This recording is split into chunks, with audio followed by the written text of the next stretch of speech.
buenas tardes a todos quienes nos escuchan a través de www.radiomorir.com y a través de nuestra página de Facebook, Estudio Humanitatis Radio. Les damos la más cordial bienvenida a esta nueva emisión de su programa sobre humanidades y artes.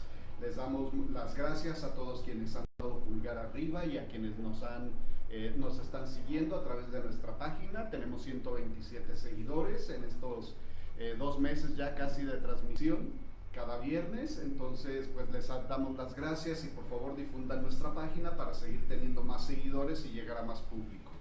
Alejandro Gómez, buenas tardes. ¿Qué tal, profesor? Buenas tardes a todos. Sean bienvenidos a una nueva emisión de Estudio Humanitatis Radio. Ya son casi 2 meses, Ya. así que pues ya ahí vamos de a poco tomando experiencia. Sí. Y bueno, profesor, voy a aprovechar de una vez para iniciar con nuestra ya conocida cápsula de Recordando a, porque Así hoy, es. este mes nos toca ya de pintores plásticos y artistas gráficos. Entonces hoy nos toca recordar a Elena Clement. Es una pintora mexicana. Su nacimiento se festeja el 29 de agosto de 1955. Clement es una pintora mexicana contemporánea conocida por sus obras abstractas y figurativas. Estudió en la Universidad Nacional Autónoma de México y ha desarrollado una carrera que explora la relación entre la naturaleza y la humanidad. Sus obras combinan elementos visuales y conceptuales que reflejan su visión artística única. Bueno, este fue nuestro Recordando a. Y adicionalmente, profesor, porque el día 19 de agosto, que fue el lunes, se celebró el Día Internacional de la Fotografía. Y bueno, no quisiese dejarlo pasar, porque es un día interesante para quienes nos dedicamos o medianamente iniciamos en esto de la fotografía. Muchas felicidades, Alejandro. Gracias, profesor. Entonces, bueno, celebramos el 19 de agosto Día Internacional de la Fotografía, y se celebra ese día porque en 1839 Louis Daguerre presentó a la Academia de Ciencias de Francia el daguerrotipo, que es, digamos, el principio básico de la fotografía mediante químicos, ¿no? Entonces, pues bueno, ahí está la conmemoración. Muy bien, pues muchas felicidades a todos quienes se dedican a este bello arte de la lente, tomar fotografías, que tiene su chiste. Ya en algún momento más adelante, algún día tendremos una emisión dedicada precisamente a la fotografía artística, y Alejandro Gómez ese día no será conductor sino invitado, porque pues sepa todo el público que él es artista de la lente. Va a montar de hecho una exposición fotográfica con algunas de sus obras, de sus piezas, en la Biblioteca Pública del Estado de Jalisco. Ya él nos dará más adelante la información. Y a propósito de exposiciones y eventos, ¿qué tenemos para próximas fechas en eventos en el campo de la filosofía, Gómez? Pues bueno, tenemos un ciclo de conferencias titulado Diálogos Filosóficos sobre la Muerte. Estos se van a dar en el Cush Belénes,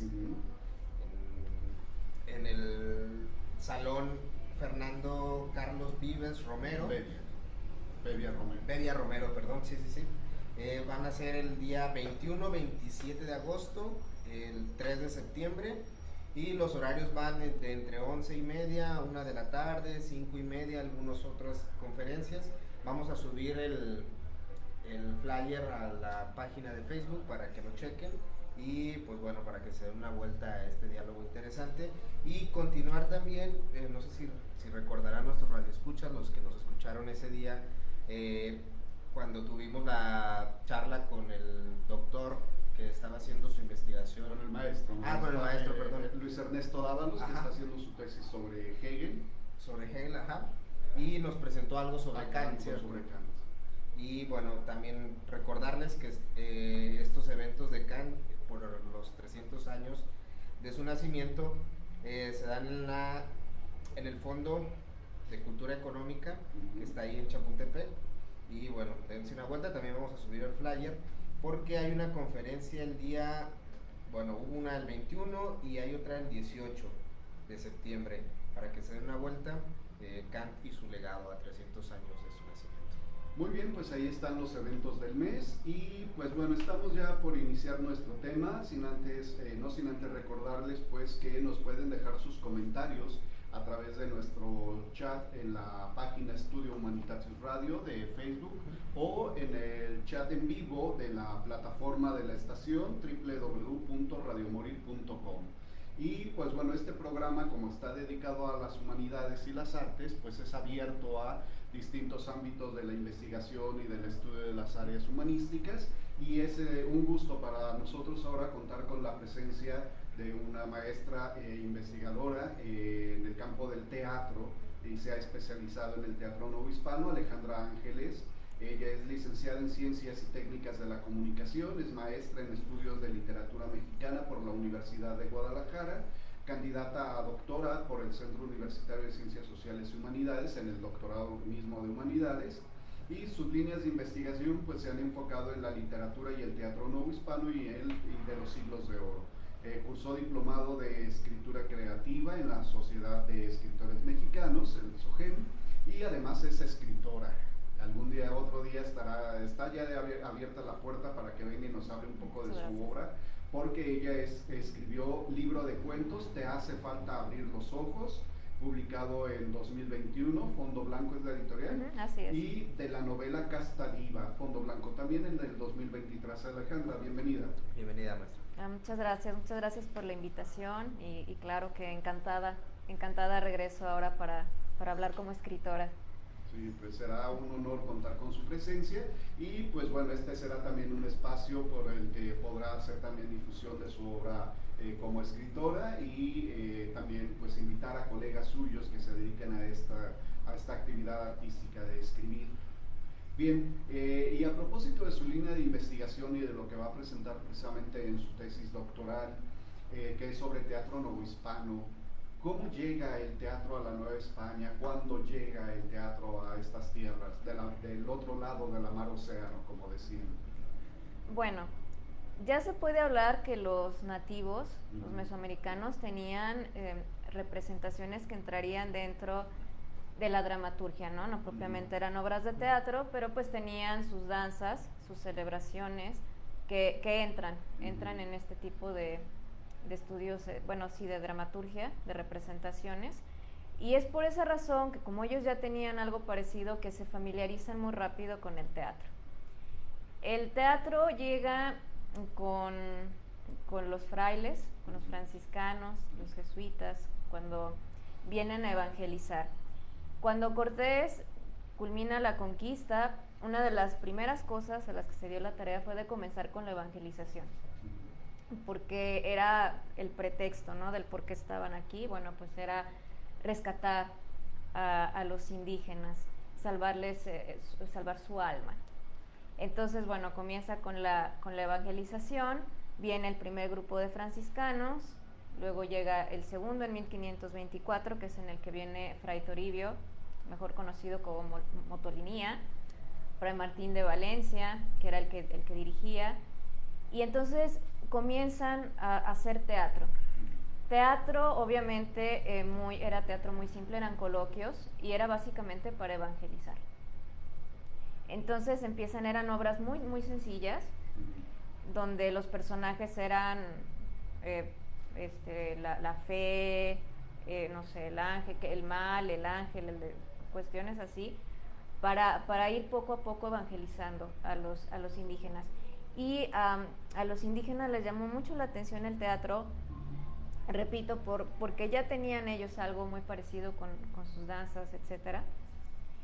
Y además también por todos los efectos que metían, ¿no?, los frailes, porque luego contaban con animales en escena, les ponían efectos, no sé, les armaban muy bien como el infierno y cosas así. Entonces, bueno, pues ellos les gustó, y los frailes se dieron cuenta precisamente con esta similitud que había, ¿no?, entre las celebraciones de los prehispánicos y el gusto que habían adquirido por el teatro, que era la forma pues más fácil de evangelizarlos. Entonces, bueno, se comienzan con estos coloquios, luego también surge, por supuesto, ya el teatro de festejo, ¿no?, que es en el que encontramos ya las comedias de Sor Juana. Ya es un teatro que no tiene nada que ver con evangelización, ¿no? Son comedias para entretener. El de Coliseo, que también, ¿no?, va por ahí. El teatro también, el de la calle, de los titiriteros y demás. Entonces, bueno, empieza a haber toda esta ya expansión del teatro. Pero la primera función del Teatro Nueva España fue evangelizar. Y bueno, ya conforme se va dando esta transformación y esta difusión del teatro en la Nueva España, ¿hay alguna diferencia o se va generando alguna diferencia en el teatro que se hace en la Nueva España, como se representa en la Nueva España, respecto del que se hacía o se representaba en España, o es prácticamente como una especie de traslado de lo que se hacía en España y también se representaba aquí? Es prácticamente un traslado. Los frailes toman lo que se hacía en España, incluso para evangelizar, y se lo traen para acá, ¿no? Las mismas formas, incluso en el teatro ya de festejo, pues las comedias están construidas como las comedias del Teatro de los Siglos de Oro, con los personajes tipo, las divididas en 3 jornadas, como el Teatro de los Siglos de Oro. Bien. Entonces, prácticamente también se traían obras de los autores españoles y se representaban aquí en la Nueva España. Algunas sí, y también se empezó aquí, por supuesto, a escribir teatro. Bien. Alejandro. Bueno, muchas gracias por estar aquí. Bienvenida. Gracias a ustedes por la invitación. Muy bien. Y bueno, recordarles, estamos aquí charlando sobre el teatro novohispano y el iris de la Nueva España con la maestra Alejandra, y agradecerles su like, sus me gusta, sus pulgares arriba y que nos sigan en la página de Facebook Estudio Humanitatis Radio, y bueno, en vivo por www.radiomorir.com. Y bueno, maestra, una pregunta con respecto al teatro, por ejemplo, que comenta que se hacía aquí. ¿Hay algunos elementos que estos frailes digamos que recuperaron para adaptarlos al teatro que traían ellos desde Europa? ¿Hay algún elemento? No sé, pienso yo, por ejemplo, ya nos comentaba usted algunos elementos como por ejemplo evangelización, supongo que también aspectos morales para moralizar a los indígenas, civilizatorios en algún sentido o culturizantes, pero bueno, ¿hay algún elemento que estos frailes hayan recopilado o adquirido de parte de estas representaciones, para no llamarle teatro a esto que se hacía con los indígenas antes de que llegara la colonización? No sé si hay algunos elementos, no sé, por ejemplo, pensando en vegetación, etcétera, no sé, algún elemento. Símbolos o música que hubieran incorporado de las dramatizaciones o representaciones indígenas al teatro. Bueno, hubo un sincretismo, por supuesto, ¿no? O sea, cuando se evangelizaba no nada más aquí, no nada más en América Latina, sino en todo el mundo, había siempre un sincretismo. Fue una forma muy inteligente de la religión católica de evangelizar, porque siempre hubo un sincretismo. Bueno, tomar como en sí elementos, lo que pasa es que, bueno, tal cual obras de teatro no se representaban antes de que llegaran aquí los españoles. Eran festividades que tenían ellos de adoración, por ejemplo, como el Día de Muertos, ¿no? Que obviamente la festividad original pues no dista mucho de lo que ahora conocemos como el Día de Muertos, o sea, sí tenía sus diferencias, pero hubo un sincretismo, ¿no? Y la permitieron. Los frailes hicieron eso, o sea, sí había ciertas cosas que seguían permitiendo, no de que obviamente adoraran a sus dioses, no, porque pues esos eran ídolos, incluso los franciscanos pues los tomaban como demonios, ¿no? Eran demonios, y por eso ellos destruyeron tanta arquitectura, porque como dato curioso, Cortés no estaba de acuerdo en que destruyeran las pirámides, en que destruyeran los templos, porque a Cortés se le hacía pues maravilloso, le gustaba mucho. Cuando ellos llegan, se encuentran con sociedades muy organizadas, o sea, se impresionan. Incluso Cortés compara lo que ve con Granada, que digamos que Granada en España es como pues que de lo más bonito, ¿no? Que hay. Entonces él compara dices que es como Granada, maravilloso, y a las pirámides las compara con las mezquitas, les llama mezquitas. Es como puede él definir lo que está viendo, ¿no? Y cuando llegan a la ciudad, con Moctezuma, pues se impresionan con Tenochtitlan, ¿no? Con lo que ven. Entonces, él no estaba de acuerdo con que destruyeran templos, pero como los franciscanos los consideraban, pues, del demonio, pues ellos sí destruyeron y construyeron las iglesias encima de templos, ¿no? Por ejemplo, o de pirámides, en Cholula, que está la iglesia, sí, la iglesia encima de la Gran Pirámide, exacto. Entonces, bueno, por supuesto que de los dioses no dejaron que siguieran adorando, pero hubo otras cosas que sí fueron un poquito más flexibles, ¿no? Para poder llevar a cabo la evangelización. De todos modos, lo hicieron con métodos que sí podrían parecernos a la fecha pues muy duros, ¿no?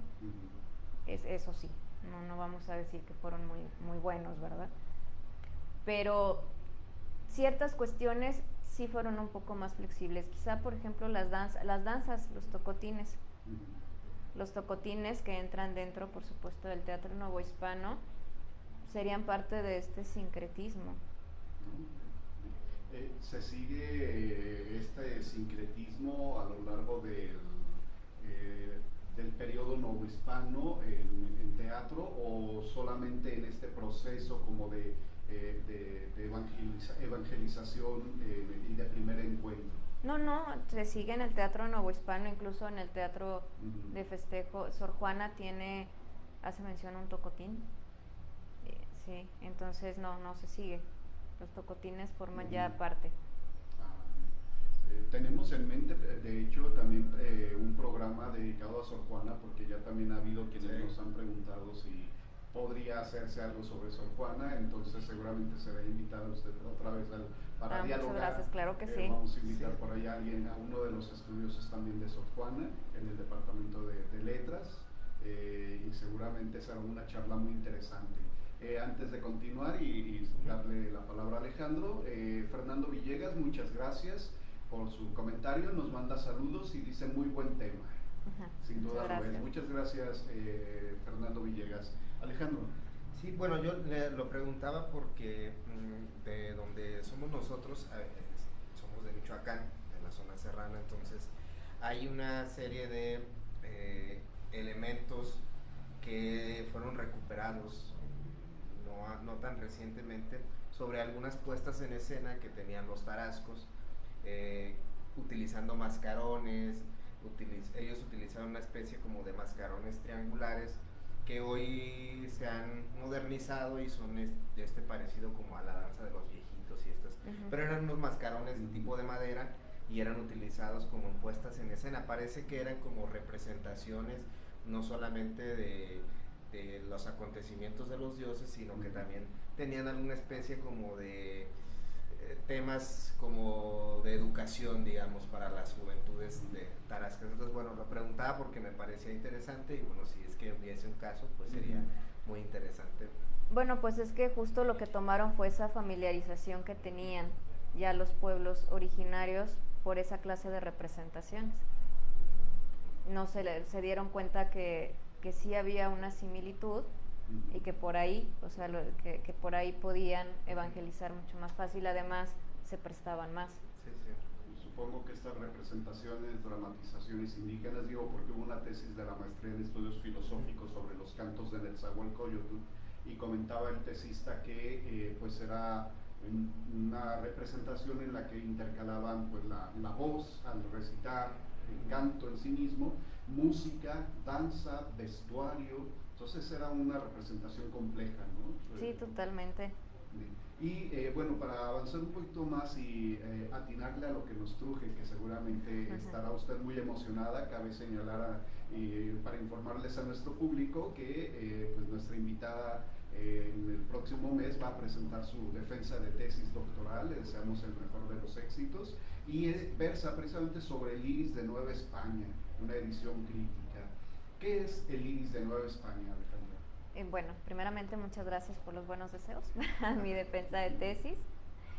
Y bueno, nombre completo sería El Iris de Nueva España, Nuestra Señora de Guadalupe de México.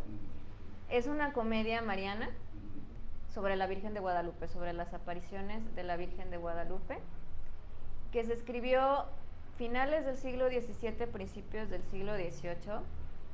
Tendemos más a principios del siglo XVIII por varios factores, como el uso del adjetivo americano, por ejemplo, que es más hacia finales del XVII y del XVIII.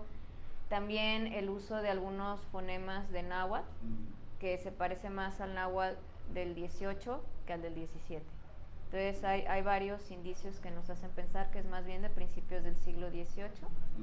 Entonces, bueno, esta comedia es una adaptación, digámoslo así, del Nican Mopohua, de las apariciones de la Virgen de Guadalupe.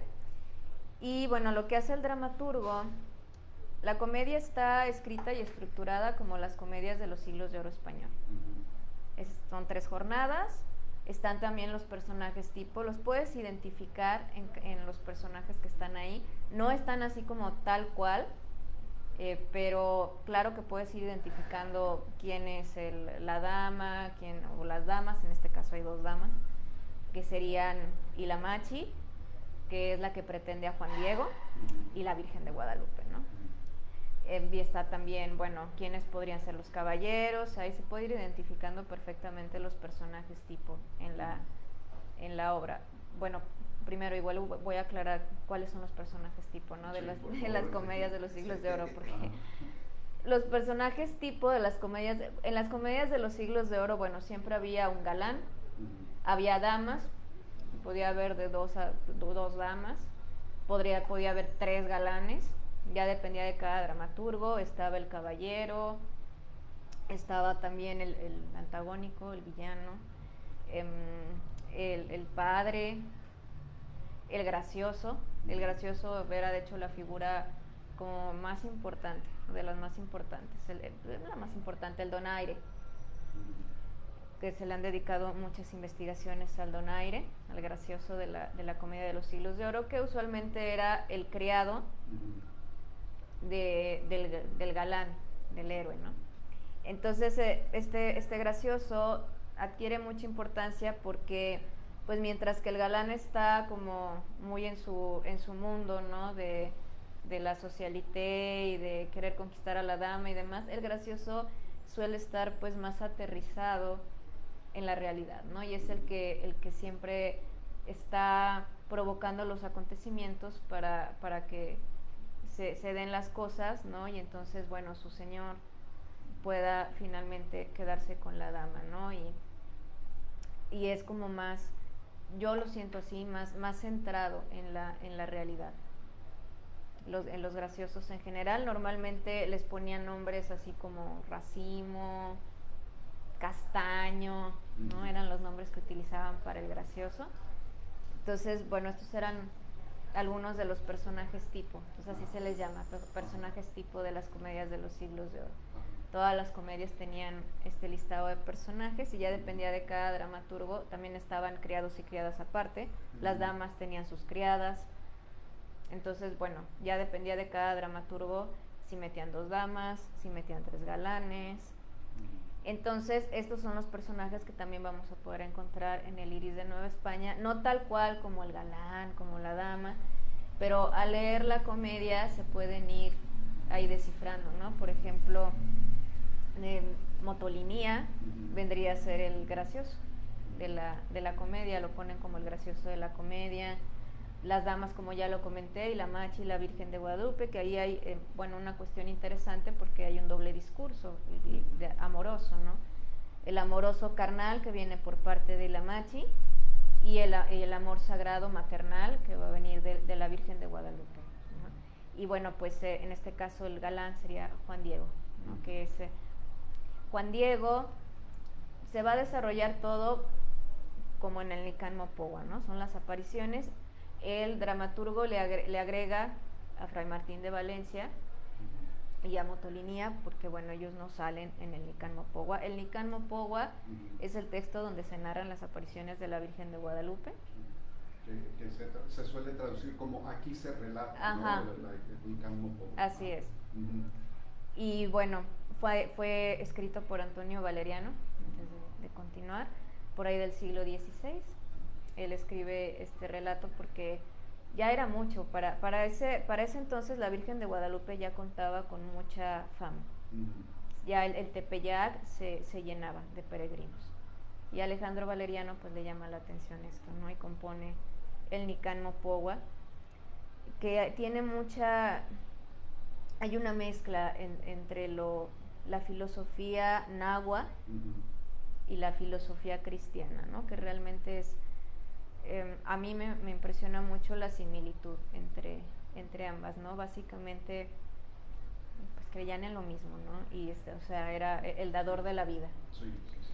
Entonces, en el Nican Mopogua, cuando la Virgen se le aparece a Juan Diego, pues ella dice que es la madre del dador de la vida, del señor de la lluvia, para que Juan Diego la reconozca. En el caso del Nican Mopogua, bueno, de la obra de teatro del Iris de Nueva España, pues no lo hace así, ¿no? Se presenta como la madre de Dios, la que adoras en el templo, etc. Entonces, bueno, en el Iris de Nueva España, grosso modo, lo que pasa es que comienza cuando Ilamachi quiere casarse con Juan Diego, y Juan Diego pues no está muy seguro de aceptar porque no sabe si puede volverse a casar porque él es viudo.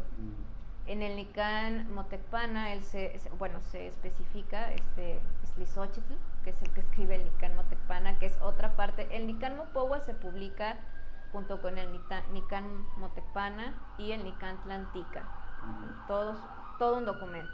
Lo publica Lazo de la Vega.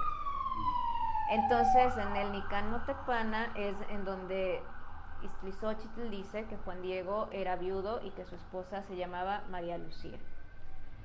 En la obra del Iris de Nueva España, el dramaturgo rescata esto. Entonces Juan Diego le dice a Ilamachi, es que yo soy viudo y no sé si me puedo volver a casar, ¿no? Y entonces Ilamachi le dice, bueno, pues hay que preguntarle a los padres, ¿no? Y ya Juan Diego dice, pues sí, le vamos a preguntar a los padres, yo les voy a preguntar.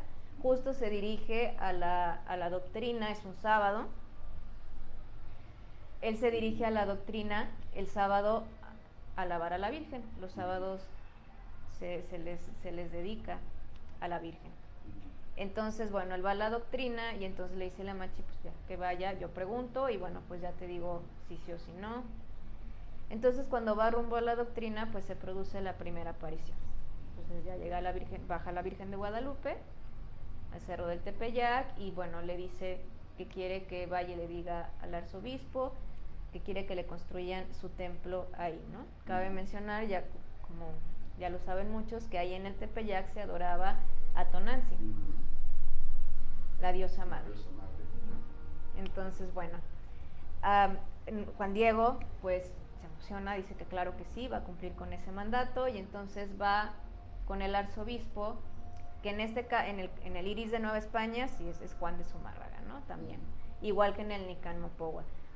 Los personajes que hallamos en el Nican Mopogua son Juan Diego, la Virgen, Juan de Zumárraga y la gente que trabaja con Juan de Zumárraga, ¿no? Y esos personajes están presentes también en la comedia del Iris de Nueva España.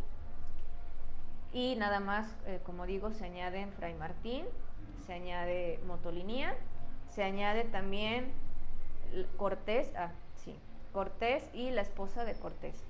¿Por qué ese agregado? Bueno, hay dos cosas. La primera, que nos dijera si se sabe quién es el autor de El Iris de Nueva España y por qué el dramaturgo agregó personajes, para darle dinámica, fluidez a un relato o por qué los habrá incorporado si no estaban presentes en el Nican Mopogua. No se sabe quién es el autor. El autor es anónimo. Es anónimo. Lo que sí se aprecia es que era alguien que conocía muy bien la geografía de México, o vivía aquí, o vivió aquí mucho tiempo. También sabía muy bien todo lo de la historia, todo lo histórico, y obviamente todo lo que tiene que ver con la iglesia, con el clero. Y obviamente sabía de teatro, las formas de escribir teatro de los siglos de oro, la métrica y demás. Perdón, eso me hace saltar antes de que continúe otra pregunta. Perdón, es que se me está antojando muy interesante el asunto, el tema en general, pero este tema en particular. el escrito, la obra, el Iris de Nueva España, entonces, ¿dónde se encontró este escrito? ¿En España? ¿Estaba aquí en la Nueva España? Porque se halló, si es alguien que al parecer conocía muy bien la geografía de este país y probablemente nació o estuvo aquí, ¿se encontró aquí o se encontró en España?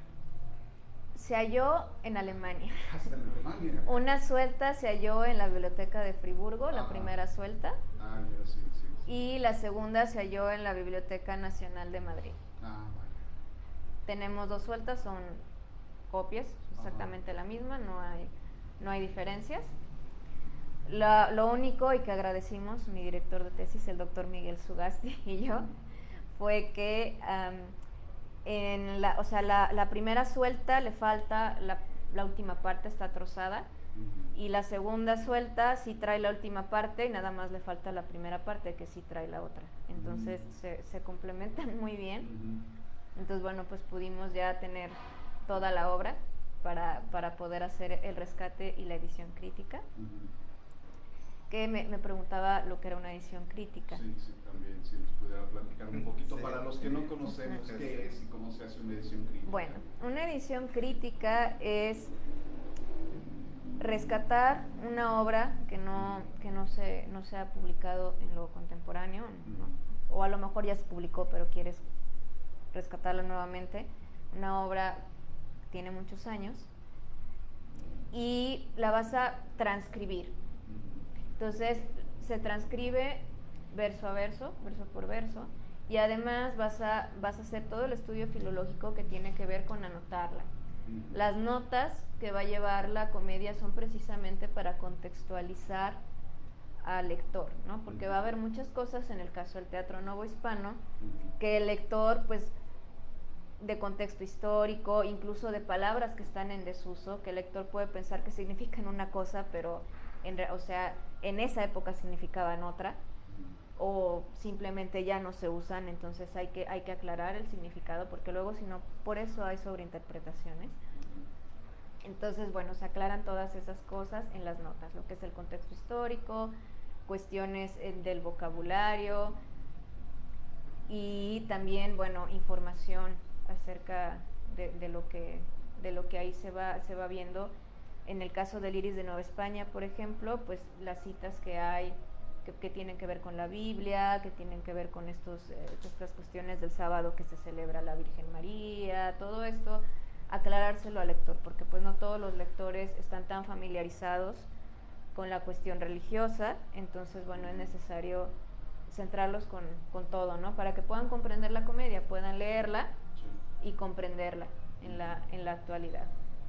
Entonces, eso es una edición crítica, y se hace un estudio también métrico para poder ver los romances, las redondillas, todo lo que utilizó el dramaturgo, el porcentaje, cuántas veces utilizó cada metro, cuál fue el metro predominante, si fueron los romances, o fueron las redondillas, o fue la silba de consonantes, etcétera, ¿no? Entonces, todo eso también va en la edición crítica, en el estudio introductorio, ¿no? También en el estudio introductorio se va a contextualizar también al lector con la historia.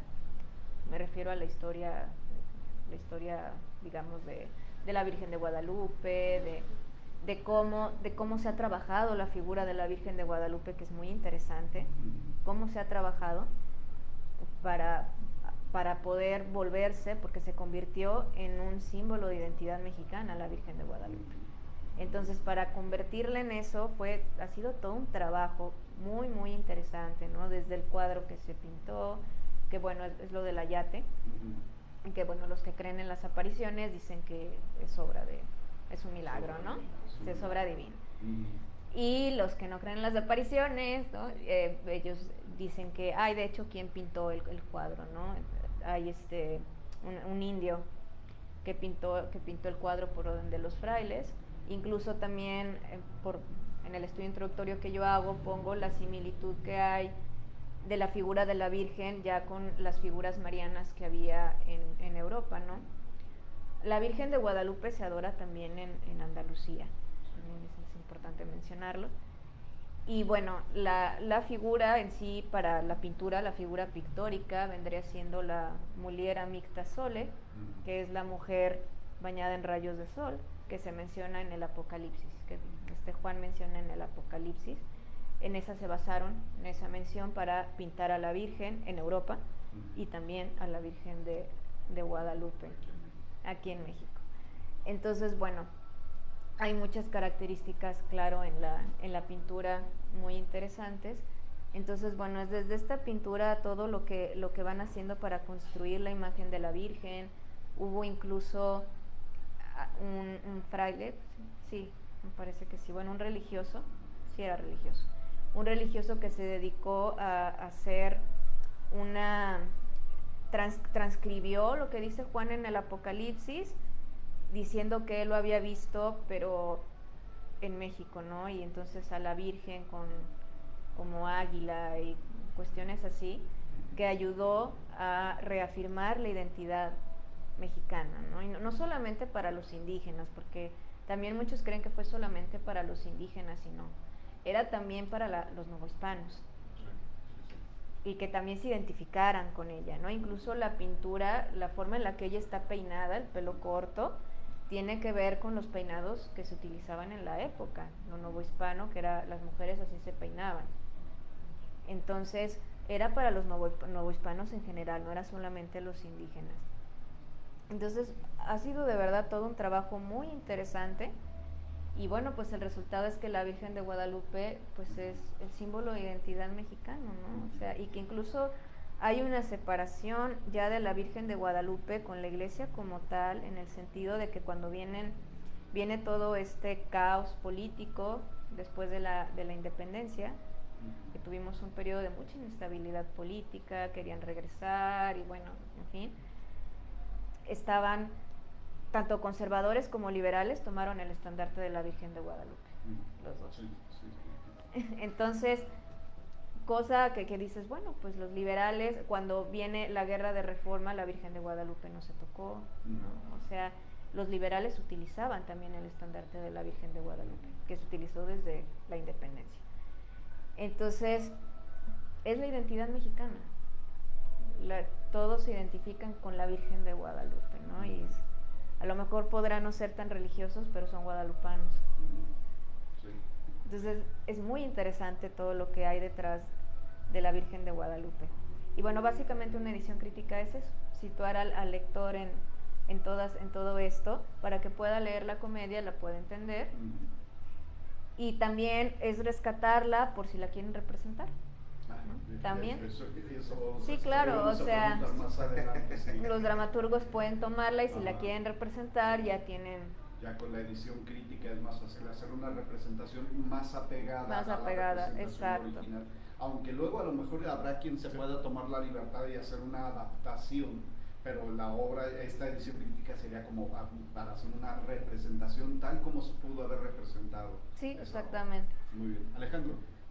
Bueno, recordarles a quienes nos comiencen a sintonizar, estamos aquí charlando con Alejandra Ángeles Dorantes, estamos charlando sobre teatro novohispano y el iris de la Nueva España, y bueno, ya Alejandra nos pudo explicar un poco qué es esta obra, de qué va esta obra y algunos elementos que han salido a partir de su investigación. Y bueno, a mí me gustaría preguntarle al menos dos cuestiones.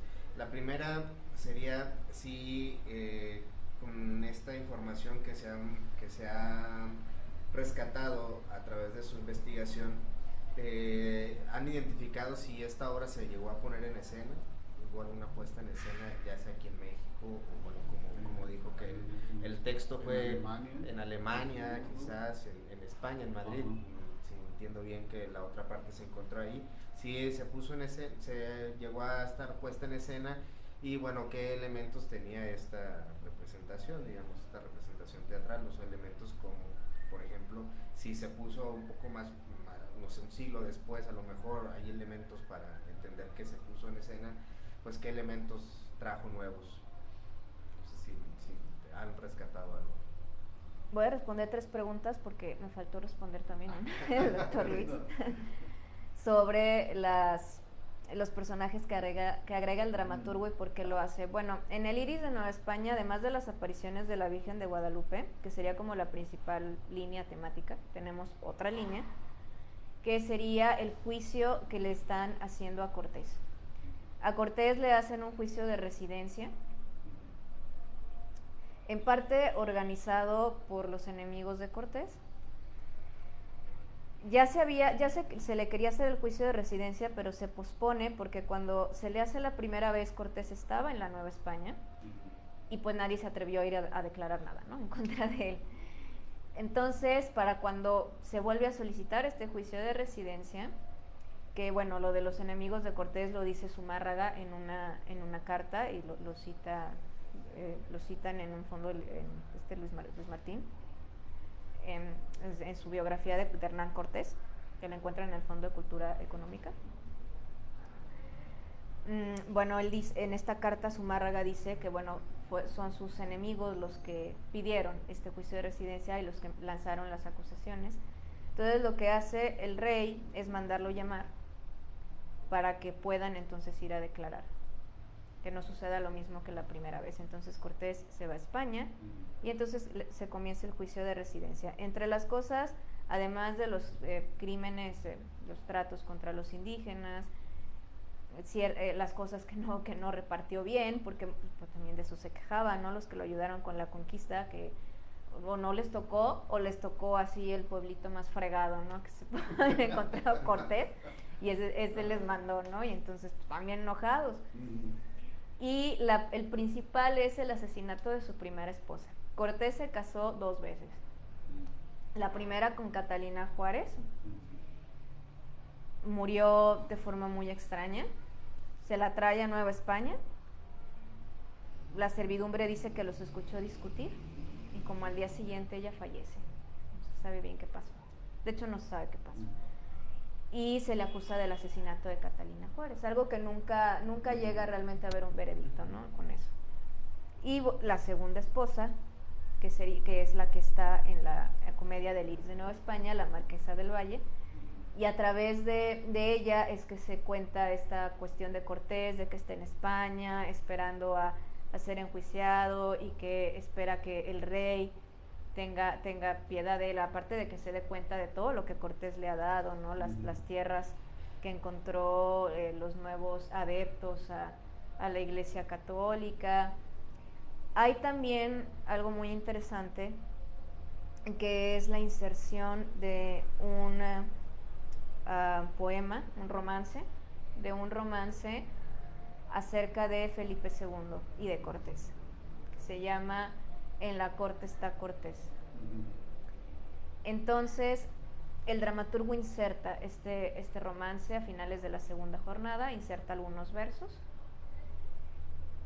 y ese romance va precisamente del juicio con Cortés, porque parece que siempre hubo como esta cuestión de que no se le trató justamente a Cortés, ¿no?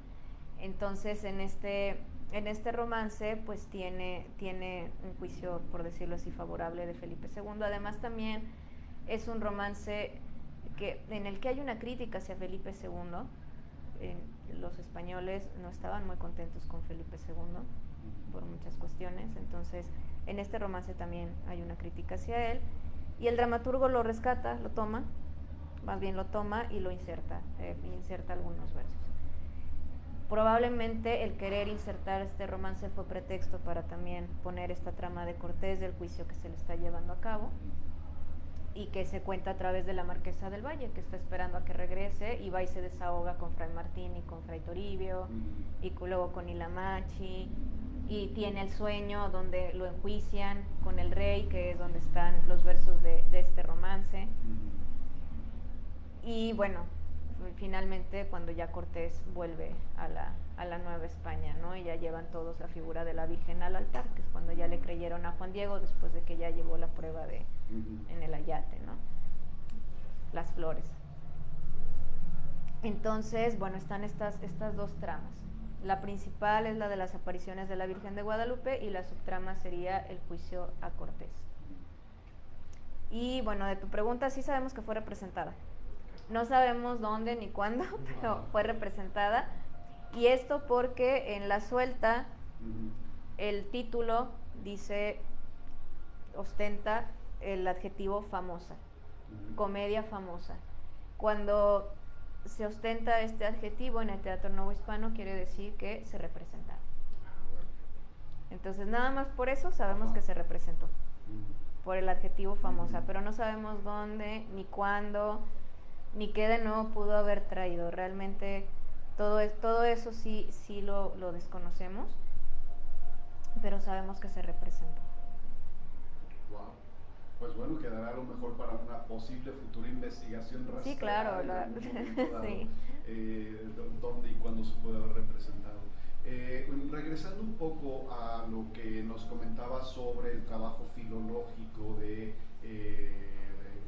el estudio introductorio que acompaña a su visión crítica de esta obra de teatro, mencionaba pues que parte del análisis del estudio era pues fijar los estilos métricos, redondillas, octavas, etcétera. Quería preguntarle a propósito de eso si eso pudiera dar como pista para visualizar las posibles influencias literarias que haya podido recibir el dramaturgo que escribió esa obra, aunque no se conozca su personalidad. A partir de ese recurso a esos elementos literarios, se puede determinar al menos, pudo haber estado influido por la obra literaria de tal o cual autor o en tal o cual corriente. ¿Qué nos podría decir sobre ello? Bueno, influencia del teatro español, por supuesto que tuvo, de teatros de los siglos de oro, y con un estudio estilométrico, que ya los hacen, se podría comparar con autores de la época y poder ver si se da con el dramaturgo, ¿no? Si se parece a alguno de los dramaturgos de la época, digamos, de renombre, ¿no? Se conoce el trabajo a través de eso, sí. Bueno, otra preguntita más que se me vino también a la mente a propósito de lo que hablaba sobre la imagen de la Virgen de Guadalupe, pues como una figura de identidad, un símbolo de identidad novohispano, sobre todo para los criollos ya del 17 finales y sobre todo el 18, que la encontramos muy recurrentemente, sobre todo en estas tensiones con los ibéricos, con los peninsulares. Porque los criollos novohispanos pues siempre apelaban a que eran como menospreciados y decían, bueno, es que somos distintos de los peninsulares, y la Virgen de Guadalupe y estas antigüedades desde la conquista que todavía conservamos, de alguna manera remiten a nuestra identidad. Creo que aparece también en Francisco Javier Clavijero algo por el estilo, y quería preguntarle si esta obra, El Iris de Nueva España, de alguna manera fomenta o enfatizaría el culto a la Virgen de Guadalupe en la Nueva España, y de alguna manera reforzaría la idea de la identidad nacional criolla novohispana. Sí, claro. Sí se mantiene esa promoción al culto, sí, por supuesto. El hecho de ser comedia no significa que sea satírica, ¿verdad? Sí, no. Porque a lo mejor el público, para quienes nos escuchan, para evitarnos de confundir comedia con una ridiculización porque no es propiamente una sátira lo que vamos a encontrar. Sí, ahí. No, comedia es un género. Es el género. Es un género, exacto, es un género. No necesariamente, y tenemos aparte, está la comedia mitológica, que la desarrolló mucho Calderón de la Barca. Tenemos las comedias de Lope de Vega, que no necesariamente son de risa. No. Comedia es un género. Las comedias marianas, las comedias indianas, cada una, las comedias palatinas, que eran las comedias que se escribían para el palacio, para los palacios, única y exclusivamente. Entonces cada una va a tener sus características. Entonces no es de risa, es un género. Y en este caso estamos con una comedia mariana, una comedia sobre la Virgen, particularmente la Virgen de Guadalupe. Entonces cumpliría, bueno, a lo mejor no sé si evangelización, porque allá no sería propiamente evangelización, pero sí cumpliría o tendría una finalidad como de seguir incentivando la fe en el público, que viera esa comedia entonces. Sí, claro, recordarle al público, ¿no?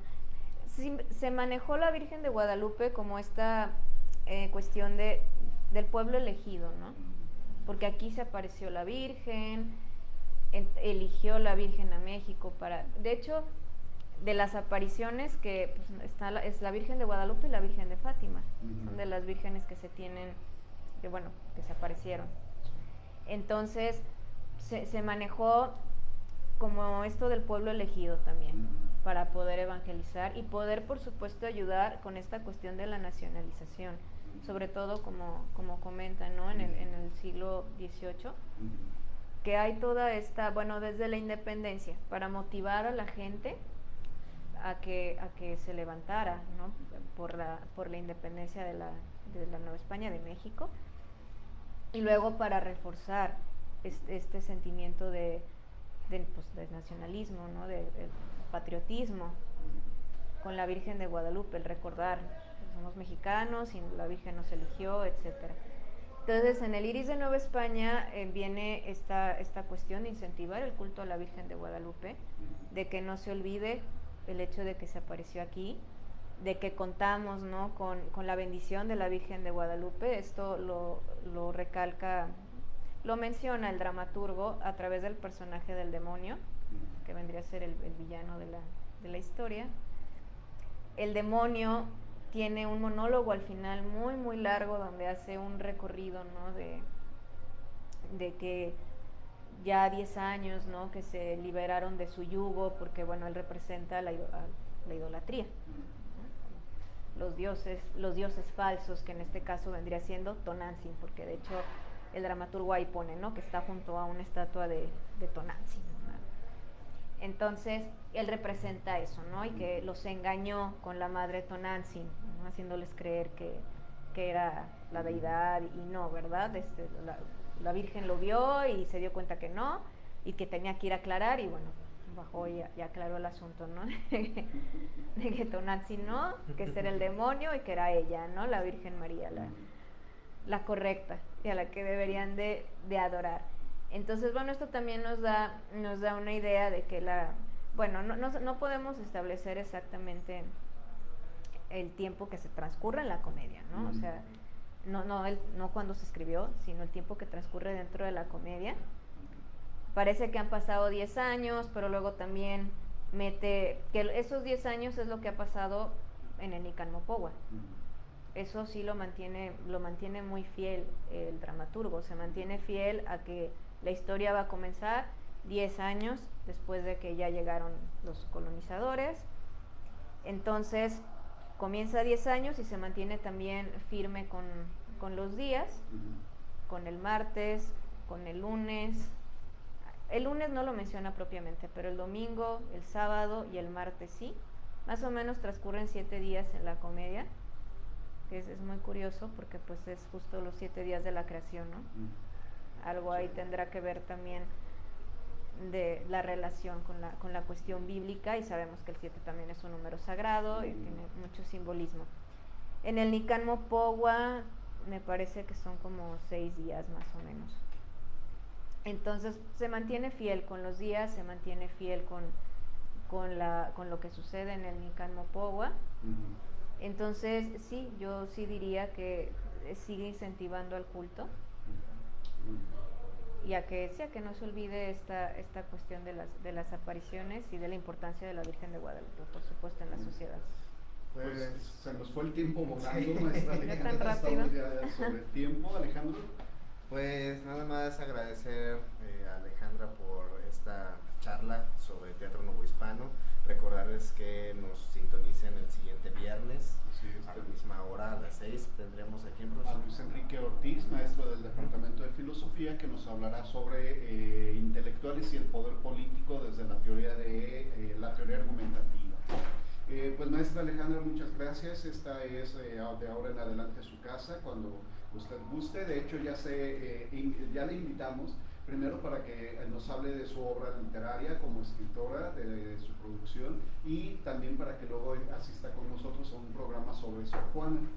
Claro que sí, yo encantada. Tenemos en mente por allá, Sor Juana. Agradecemos mucho que nos haya acompañado y pues a quienes nos escucharon a través de estos canales, Fernando Villegas, Juan García, que también nos manda saludos cordiales, y nos escuchamos la próxima semana en Estudio Humanitatis Radio. Muchas gracias a todos por su atención y hasta la próxima. Gracias.